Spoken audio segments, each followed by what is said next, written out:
नमस्कार, बहुत स्वागत आपका आनंद टीवी पर। मैं हूं आपके साथ पारू। खबरों की शुरुआत करेंगे। मध्य प्रदेश विधानसभा चुनाव के कुछ ही महीने पहले कांग्रेस नेता दिग्विजय सिंह ने बड़ा बयान दिया है। दिग्विजय सिंह ने दो टूक कहा कि कांग्रेस का संगठन कमजोर है। पूर्व सीएम ने यह भी कहा कि पोलिंग के दिन भी कांग्रेस का इलेक्शन मैनेजमेंट कमजोर रहता है। सीहोर में दिग्विजय सिंह ने कहा कि हमें यह स्वीकार करने में कहीं भी एतराज नहीं है कि हमारी कांग्रेस पार्टी के जैसा संगठन होना चाहिए, वैसा नहीं है।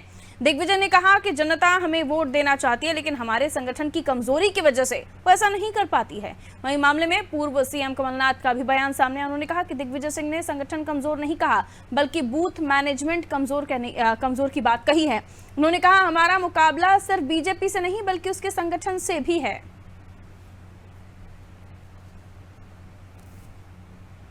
एतराज नहीं है कि हमारा कांग्रेस पार्टी का संगठन कैसा होना चाहिए, वो नहीं है।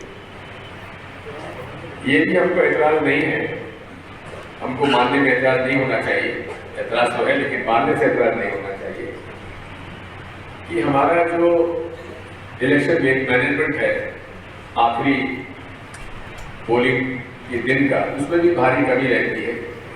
उस प्रकार की तैयारी हमारी नहीं होती जैसे होना चाहिए।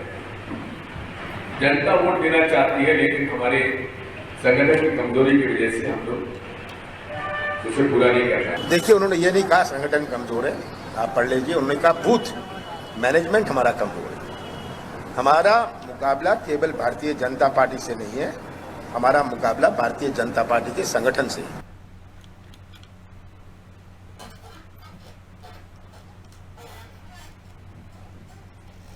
तो दो बयान सामने आए हैं, पूर्व मुख्यमंत्री दिग्विजय सिंह और पूर्व मुख्यमंत्री कमलनाथ। दिग्विजय सिंह कह रहे हैं कि संगठन कमजोर है, इस बात को मानने में कोई गुरेज नहीं, ऐतराज नहीं। वहीं कमलनाथ कह रहे हैं बूथ कमजोर है। हमारी लड़ाई बीजेपी से नहीं, संगठन से भी है, बीजेपी के संगठन से भी है। अब इसको लेकर बयानबाजियों का दौर तो अपनी जगह है ही, लेकिन इस बयान के कई मायने निकाले जा रहे हैं। जब कांग्रेस के आला नेता खुद ही स्वीकार कर रहे हैं कि कांग्रेस पार्टी का संगठन या बूथ कमजोर है, तो ऐसे में कांग्रेस पार्टी आने वाले समय में जो दावे कर रही है 2023 को फतेह करने के लिए, तो उसमें कांग्रेस पार्टी अपने आप को कहां पा रही है? सवाल कई, और इसी बीच सवाल यह भी कि इस तरह के बयान दिग्विजय सिंह दे रहे हैं और उसके बाद सफाई कमलनाथ को देनी पड़ रही है।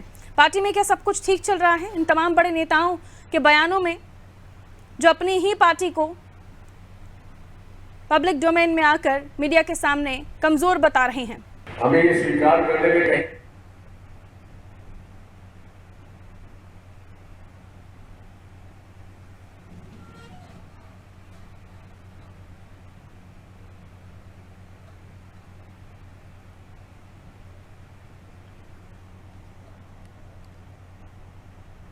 एक तरफ पार्टी के नेता पार्टी को कमजोर बता रहे हैं, दूसरी ओर वो भी तस्वीर याद कीजिए जब कमलनाथ को मुख्यमंत्री बनाने या फिर कमलनाथ की सरकार बनवाने, कांग्रेस की सरकार बनवाने को लेकर कस्में खाई जा रही थी, संकल्प लिए जा रहे थे।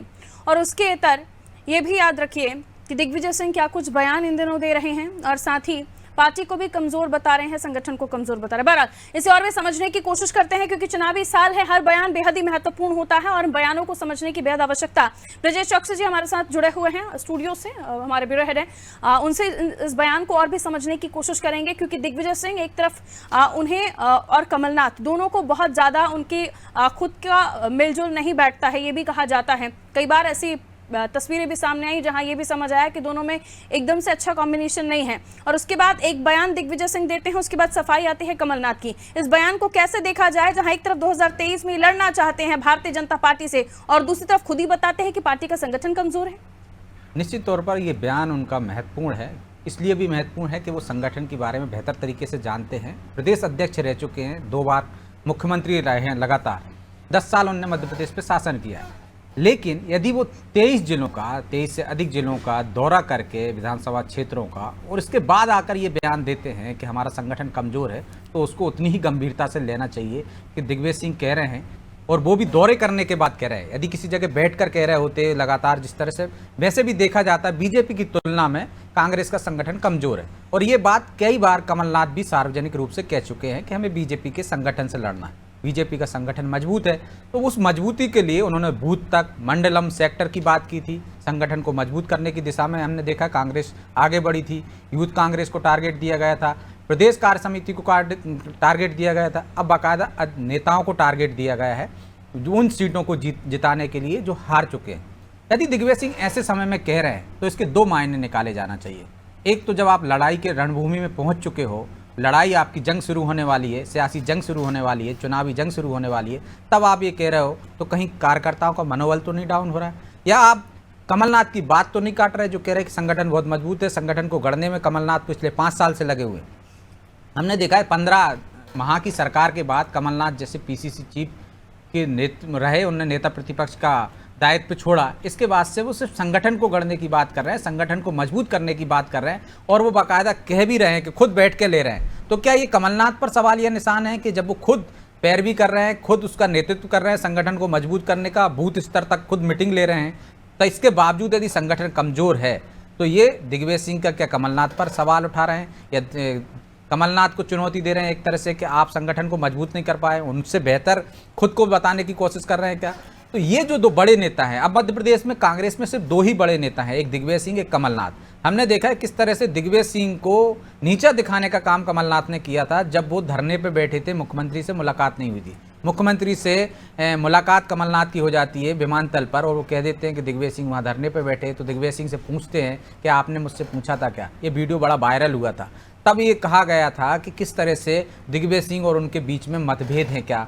ये कई बार दोनों ही नेता सफाई दे चुके हैं। दिग्विजय सिंह के बयानों पर हमने देखा किस तरह से कन्नी काट जाते हैं कमलनाथ, लेकिन क्या ये बयान कमलनाथ को एक तरह से कमजोर दिखाने की कोशिश है कि वो लगातार मेहनत कर रहे हैं, इसके बावजूद संगठन आपका उतना परफेक्ट नहीं हो पाया है कि बीजेपी से लड़ सके? क्योंकि कमलनाथ खुद कहते हैं बार बार कि संगठन को बीजेपी से लड़ना, बीजेपी के संगठन से लड़ाई है हमारी, तो उतना संगठन मजबूत नहीं है। तो 2023 में क्या इसका खामियाजा कांग्रेस को उठाना पड़ेगा? कार्यकर्ताओं के मन में भी ये सवाल आएगा कि हम जिस संगठन से लड़ने जा रहे हैं उस संगठन से हम कमजोर हैं, हमारा बूथ कमजोर है। यदि दिग्विजय सिंह ये कह रहे हैं कि हमें वोट देना चाहते हैं, कांग्रेस को वो लोग वोट देना चाहते हैं, लेकिन हम ले नहीं पा रहे हैं क्योंकि हमारा बूथ कमजोर है, तो ये भी सवाल उठाता है कि कांग्रेस लड़ाई से पहले ही क्या सरेंडर हो रही है, या वो इंगित कर रहे हैं कि हाँ हम लड़ने को तैयार तो हैं लेकिन हमारी उतनी क्षमता नहीं है कि हम एक ऐसे संगठन से लड़ सकें? तो ये क्या हथियार डालने का है? इससे क्या आप एक तरह से मनोबल डाउन कर रहे हो क्या कार्यकर्ताओं का?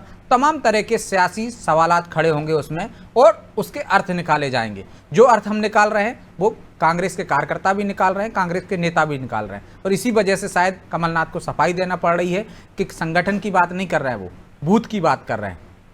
तो यदि आपका बूथ भी कमजोर है तो पूरी जड़ तो वही है। जब हम देख रहे हैं कि आपने यूथ कांग्रेस को जिम्मेदारी दी थी कि एक बूथ पर 10 यूथ खड़े होंगे, तो क्या आप 10 यूथ खड़े नहीं कर पाए? ये युवा कांग्रेस से भी सवाल किया जाना चाहिए जब इतने समय से लगे हो। आपने सेवा दल को जिम्मेदारी दी है तो सेवा दल अपना दायित्व नहीं निभा पा रहा है क्या?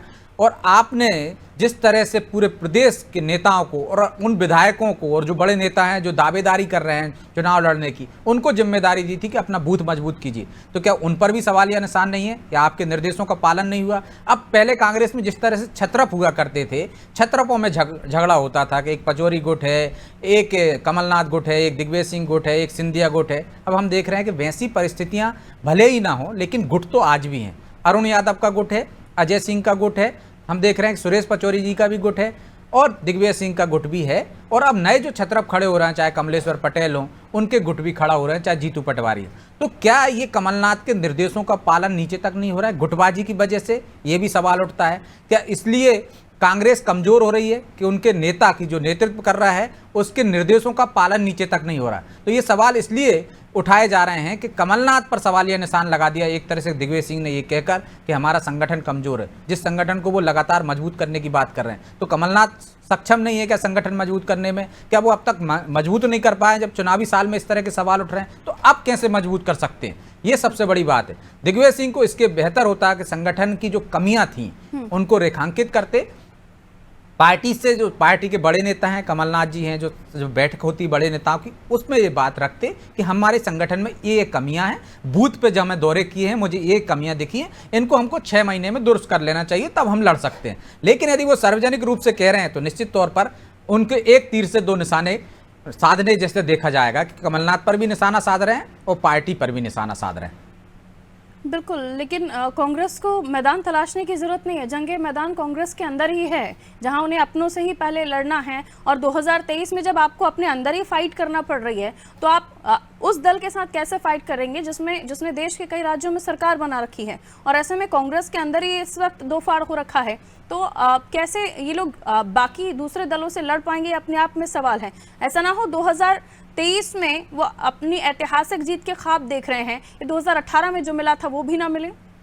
निश्चित तौर पर हम देख रहे हैं कि कांग्रेस मध्य प्रदेश से लेकर दिल्ली तक अपने ही लोगों से जूझ रही है, और अपने ही लोगों के कारण जूझने के कारण कांग्रेस की यह स्थिति आ गई। या तो आप उनकी अच्छी बात है जो वो आईना दिखाते हैं, आप उन पर अमल नहीं करते हो। G23 जो नेता थे, आप देखिए वो एक एक करके पार्टी को छोड़कर चले गए, चाहे कपिल सिब्बल हों, चाहे आज़ाद हों, चाहे देखिए आप ज्योतिरादित्य सिंधिया से बात करिए। आप देखिए कि राजस्थान में जाते हैं हम, सचिन पायलट नाराज हैं, आप उनको स्टार प्रचारकों की सूची में भी नहीं रखते हो, आज तक उनको आप स्टार प्रचारक बनाते रहो। तो कांग्रेस में जो अंदरूनी गुटबाजी है, जो लड़ाइयाँ हैं, वो दिल्ली से लेकर हमके राज्यों तक दिख रही हैं। तो जिससे राज्यों में कमजोर हो रही, दिल्ली में तो वैसे ही कमजोर है ही कांग्रेस, क्योंकि वहाँ भी राहुल गांधी के नेतृत्व लोगों ने स्वीकार नहीं किया, उस पर सवाल उठाए, तो आप खरगे ले आए, रिमोट से आप चलाने वाला एक अध्यक्ष ले आए, तो निश्चित तौर पर वहाँ भी एकजुटता नहीं दिख रही है। इस तरह के बयान आ जाते हैं, उनके नेता बयानों से हलचल मचाते हैं, जबकि जनता में जाकर आपको पेट बढ़ाना चाहिए, अपनी पार्टी को मजबूत करना चाहिए, लेकिन वो बयान वीर बन जाते हैं और सिर्फ मीडिया में सुर्खियां बटोरते हैं, पार्टी कमजोर होती चली जाती है। मध्य प्रदेश की हम बात करें तो आप देखिए कि कमलनाथ के नेतृत्व पर सवाल पहले सबसे किसने उठाया? अरुण यादव सार्वजनिक मंच पे मीडिया के सामने सवाल उठाते हैं कि पार्टी की ये परंपरा नहीं है कि कोई मुख्यमंत्री का चेहरा घोषित हो, विधायक दल तय करता है, इसके बाद हाईकमान तय करता है कि कौन मुख्यमंत्री होगा। हम कमलनाथ के नेतृत्व में चुनाव लड़ रहे हैं, लेकिन मुख्यमंत्री कौन होगा ये पता नहीं है अभी। कोई भी हो सकता है, अरुण यादव हो सकते हैं, जीतू पटवारी हो सकते हैं, अजय सिंह हो सकते हैं, कोई भी हो सकता है, जिसको विधायक दल चुनेंगे, जिसको हाईकमान चुनेगा। वो सवाल उठाते हैं सार्वजनिक मंच पर, वही सवाल फिर जीतू पटवारी दोहराते हैं, फिर वही सवाल आप देखिए कि अजय सिंह दोहराते हैं कि हाँ हमारी पार्टी में बाद में तय होगा मुख्यमंत्री का चेहरा, और फिर प्रदेश प्रभारी जीपी अग्रवाल को भी यही दोहराना पड़ता कि ऐसी ही परंपरा। तो फिर आप भावी मुख्यमंत्री, अवसंभावी मुख्यमंत्री का बैनर लेकर, पोस्टर लेकर ट्विटर पर, सोशल मीडिया पर क्यों चला रहा हो? उसका परिणाम ये होता है कि आप देखिए कि हर विधानसभा क्षेत्र में, हर विधानसभा का उम्मीदवार, जो मौजूदा विधायक हैं उनके क्षेत्र में भी 5-5 भावी उम्मीदवार खड़े हो जाते हैं, और कांग्रेस कार्यालय को एक निर्देश जारी करना पड़ता है कि इस तरह से बैनर पोस्टर लगा कर प्रचार प्रसार ना करें, क्योंकि गुटबाजी आप देखिए प्रदेश नेतृत्व से लेकर, हाईकमान से लेकर, दिल्ली से लेकर कहां तक पहुंच गई है, वो विधानसभा क्षेत्र तक पहुंच गई है। वहां 5-5 उम्मीदवार खड़े हो गए। तो ये उम्मीदवार खड़े हो गए जो अपने को आपको भावी उम्मीदवार बता रहे हैं, भावी प्रत्याशी बता रहे हैं, तो ये किसको नुकसान पहुंचाएंगे? निश्चित तौर पर अपना प्रचार कर रहे हैं, जो उनका गुट बन जाएगा, जब उनको टिकट नहीं मिलेगा तो वो उस गुट के साथ जाएंगे और उन्हीं को नुकसान पहुंचाएंगे। तो कांग्रेस को इससे बचने के लिए जब तक बच पाएगी जब कांग्रेस का आला कमान मजबूत होगा और प्रदेश नेतृत्व मजबूत होगा। तो ये प्रदेश नेतृत्व की कमजोरी दिखा रहा है कि उसके जो अधीनस्थ लोग हैं उसी के खिलाफ बयानबाजी कर रहे हैं। तो ये गुटबाजी दिखाता है। इस गुटबाजी का परिणाम होता है कि कार्यकर्ता भी गुटों में बटे रहते हैं और उसका खामियाजा पार्टी को उठाना पड़ता है। तो जो आपने कहा 2023 में नुकसान उठा सकती है, तो कांग्रेस को अपनी कमियां दूर करने के लिए अभी पर्याप्त समय है, उसको इससे ध्यान देना चाहिए, तब जाकर वो जंगी मैदान में, चुनावी जंग में मुकाबला ऐसे संगठन से कर पाएगी जिसका संगठन अनुशासन में चलता है, जिसके संगठन में आप देखिए संगठन मजबूत है, सबसे बेहतर संगठन माना जाता है, तब आप उनसे मुकाबला कर पाएंगे। वरना इस तरह की गुटबाजी रही, इस तरह की बयानबाजी रही तो कांग्रेस को नुकसान उठाना पड़ेगा। बिल्कुल, कांग्रेस को और नुकसान उठाना पड़ सकता है अगर इसी तरह से कांग्रेस के अंदर इसी तरह से व्यवहार होता रहा। तो बहुत बहुत शुक्रिया ब्रजेश जी हमारे साथ जुड़ने के लिए। तो 2 बयान सामने आए हैं जिसके बाद चर्चाओं का दौर शुरू हो गया है। बयानबाजी अपने स्तर पर, लेकिन इन बयानों के कई मायने निकाले जाने लगे हैं। और राजनीति 2023 यानी वो साल जब चुनाव होने और चुनाव के समय पर इस तरह के बयान जब सामने आ रहे हैं तो इनको लेकर चर्चाएं हो रही हैं। आगे भी देखना होगा कि अब इन बयानों पर क्या टिप्पणियां आती हैं।